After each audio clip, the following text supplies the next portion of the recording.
Alors, il y a quelque chose que j'ai compris hier alors que j'essayais d'aller mieux, j'essayais de me motiver. C'est qu'en fait, c'est impossible d'aller mieux, c'est impossible de guérir, de s'en sortir.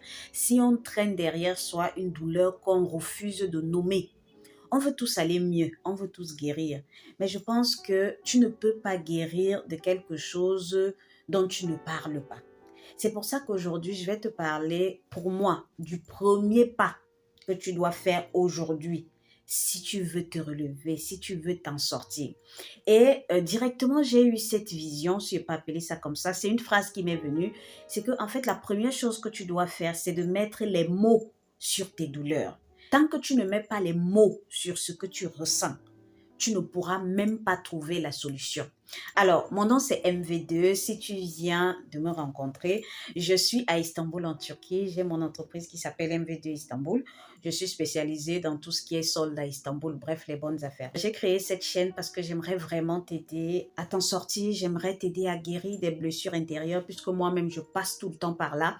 J'ai vécu une enfance qui n'a pas été des plus heureuses et je continue de me battre contre ces vieux démons qui tous les jours nous hantent et qui veulent nous tirer vers le bas. C'est-à-dire que ces démons intérieurs, cette douleur intérieure de tout ce qu'on a vécu et de tout ce qu'on continue de vivre qui nous empêche de réussir et de nous épanouir.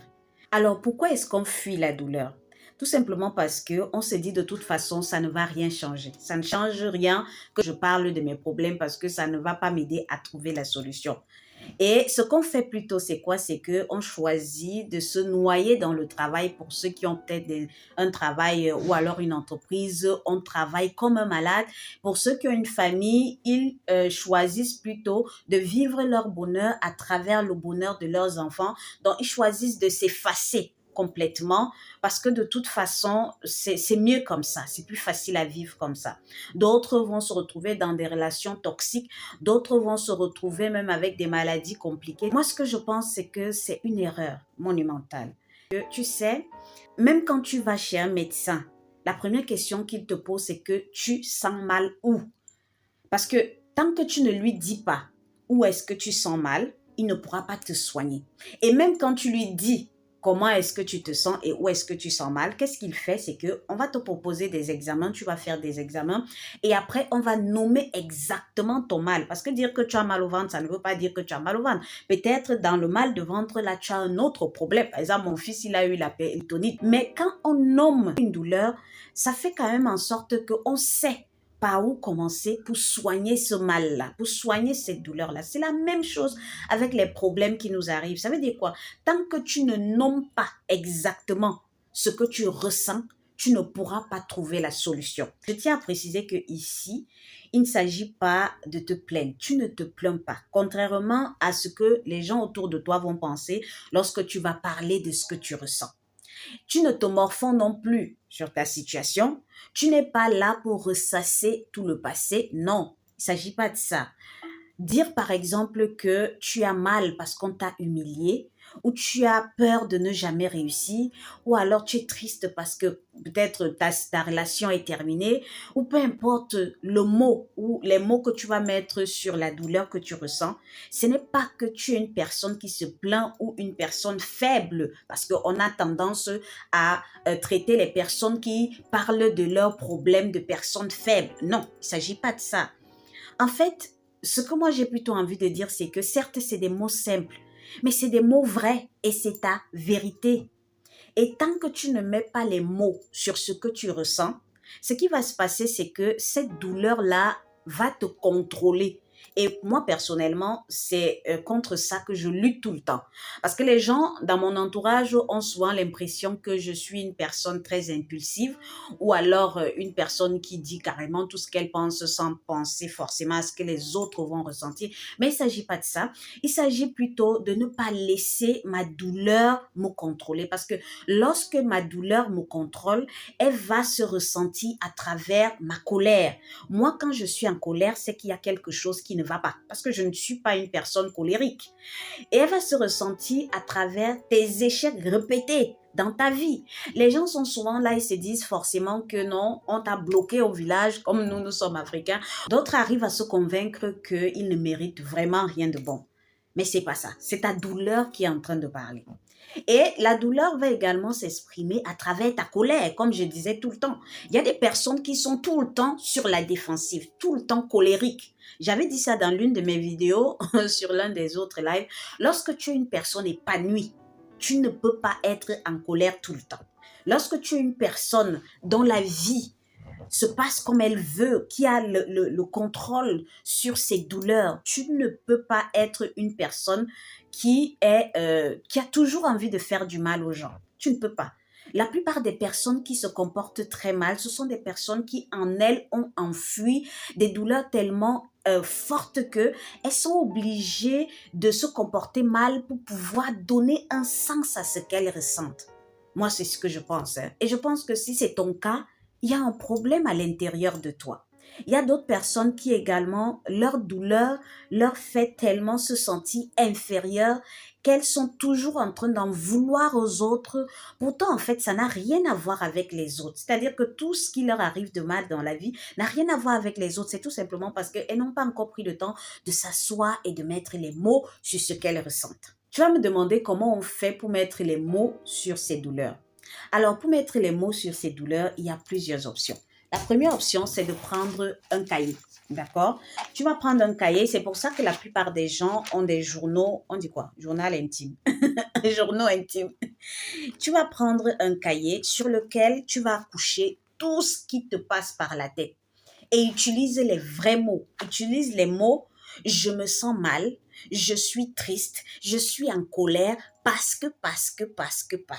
Tu vois un peu, utilise les vrais mots, les mots que tu ressens en ce moment. C'est ça que tu couches sur le papier. Maintenant, si tu ne veux pas que quelqu'un te lise, tu peux enregistrer peut-être un audio. Il y a la possibilité d'enregistrer les audios dans les téléphones. Tu as la possibilité d'enregistrer une vidéo. Moi, c'est quelque chose que j'aime beaucoup parce que ça me permet de voir après. Alors, lorsque tu fais tout ça, l'objectif, ce n'est pas de faire lire ça à quelqu'un. Donc, même si c'est moche, même si ce que tu dis est insensé, c'est ta vérité. C'est la tienne. Et personne ne va lire, mais ça va te permettre de te libérer un tout petit peu. Le fait de voir clairement ce qui se passe et de le lire clairement, ça va te permettre de te libérer un peu. Tu peux également, je sais pas, peut-être écrire une lettre. Moi, il m'arrive souvent également d'envoyer des mails. En fait, je m'envoie des mails à moi-même. C'est fait comme si je parlais à quelqu'un, mais je m'envoie des mails à moi-même. J'ai plusieurs adresses email. Donc, tu peux le faire également. Ça va te permettre de te libérer. Alors, moi, hier, parce que comme j'ai dit, c'est hier que j'ai eu cette idée-là. Hier, j'étais tellement triste parce que ça arrive à tout le monde, hein. Même les personnes que tu vois tout le temps joyeuses là, ne te dis pas que leur vie c'est tout ce qu'elles montrent sur les réseaux sociaux, c'est n'importe quoi. Donc ça nous arrive à tous des moments de doute, des moments de pleurs, des moments de tristesse. Et moi je suis une personne qui n'aime pas rester dans ces moments-là. C'est pour ça que je fais cette vidéo, pour que tu puisses également être comme ça. Alors moi hier, j'ai passé le temps à réfléchir parce que j'étais vraiment mal. Et ce que j'ai écrit, comme tu peux pas lire, mais j'ai écrit ce qui me dérange. Parce que tant que je ne nomme pas ce qui me dérange, j'aurais toujours mal. Mais quand j'ai commencé à écrire, ça a commencé à me libérer. Et la première chose que j'ai écrite, c'est que j'en ai marre que les gens me menacent. J'en ai marre que les gens continuent de m'humilier sur les réseaux sociaux. Pourtant, je sais que je fais tout mon possible pour pouvoir satisfaire tous mes clients. Ça, c'est ce que j'ai écrit. Et j'ai également écrit quelque chose d'un peu plus personnel. En ce moment, mes ventes ont baissé. Je ne gagne pas suffisamment d'argent comme j'ai l'habitude de gagner. Et j'ai peur pour mes économies parce que je sais que je suis une personne très dépensière. Et c'est vrai, je suis une personne très dépensière. Moi, je peux dépenser pratiquement même 5 000 euros par mois. Juste dans des trucs ridicules. Et ça me terrifie. C'est pour ça que je dis c'est très important de dire exactement ce que tu ressens. Donc j'ai dit ça me terrifie de ne pas pouvoir gagner. Bon là je vais pas donner le montant parce que c'est un peu frustrant. Donc de ne pas pouvoir gagner ce montant-là à la fin de ce mois. Mais je sais que j'ai une belle idée de business et voilà. Bon, ça je vais pas entrer un peu plus en détail. Tu vois un peu, ça c'est juste quelques petits trucs. Donc, j'ai fait toute une longue liste parce qu'il y en a. Hein. Moi, j'écris beaucoup. Hein. Quand je n'écris pas, c'est la vidéo. Donc, j'ai fait ça. Ça m'a permis de savoir exactement pourquoi est-ce que j'ai mal. Vraiment, et ça m'a libéré énormément de pouvoir écrire ça. Ce que j'aimerais te dire à travers cette vidéo, c'est que ce que tu ressens est réel. et tu as le droit de le ressentir. Mais tu n'as pas à ressentir ça seul. Tu n'as pas à t'infliger ce poids de rester toujours fort ou forte. Non, à un moment, il faut lâcher prise. Tu comprends? Tu as le droit d'être mal. Tu as le droit de pleurer. Tu as le droit de parler de ce que tu ressens. Ça ne fait pas de toi quelqu'un de faible. Même écrire ça quelque part ne fait pas de toi quelqu'un de faible. Ça fait plutôt de toi quelqu'un qui veut vraiment vivre une vie épanouie. Et ça fait de toi une personne brave. Ça fait de toi une personne qui sait qu'elle peut être faible, mais qui sait aussi comment faire pour se relever. C'est pour ça qu'aujourd'hui, dès que je vais terminer la vidéo aussi, tu vas prendre un bout de papier ou alors peu importe, tu vas me noter tout ce qui te met mal à l'aise aujourd'hui. Toutes tes douleurs, tu vas les coucher sur un bout de papier et tu vas les nommer. Je ne te parle pas de trouver une solution parce que ça, c'est une autre étape. Mais je te dis, commence par les nommer. Et tu vas voir que même quand tu seras en train d'écrire ou en train de parler, tu vas pleurer. Et pleure si c'est nécessaire. Moi, ça m'arrive de pleurer. Pleure si c'est que les larmes coulent. Pleure. Si tu te sens mal, pleure. Mais continue d'écrire. Continue et continue et continue d'écrire jusqu'à ce que tout ça sorte. Et si c'est que tu es en train de parler devant une caméra ou enregistrer un audio, ou même si tu veux parler à quelqu'un, ça dépendra de ce que tu vas choisir. Mais vas-y jusqu'au bout. Fais comme si c'était une dernière confession. Et libère-toi. Parce que tu sais, la vie, elle est très courte. Moi, c'est ce que je me dis tout le temps. Tout peut s'arrêter aujourd'hui. Tout peut s'arrêter demain. C'est comme ça que tu vas partir. Donc, tu vas quitter ce monde avec ce poids que tu as à l'intérieur de toi. Tu vas quitter ce monde sans avoir profité de tout ce que Dieu nous a donné comme bien, comme bonheur. Parce que moi, je dis souvent, Dieu ne nous a pas envoyés sur terre pour nous faire souffrir ou alors pour nous regarder souffrir. Donc, tu vas quitter cette terre sans avoir à profiter de tout ce qu'on a de bien sur cette terre. Tu vas quitter cette terre avec le cœur meurtri. Tu vas quitter cette terre en laissant tes enfants avec une image d'une personne, certes, qui à la surface était forte, mais qui à l'intérieur, au fond d'elle, savait très bien qu'elle était brisée. Tu vas quitter cette terre en laissant quoi? Rien du tout. Juste une personne brisée. Une personne qui pensait qu'elle avait réussi. Une personne qui montrait partout qu'elle était heureuse. Pourtant, au fond d'elle-même, c'était une personne vide. Une personne brisée, une personne pleine de haine, pleine de rancœur, pleine de douleur, pleine de tristesse. C'est ça que tu veux laisser au monde?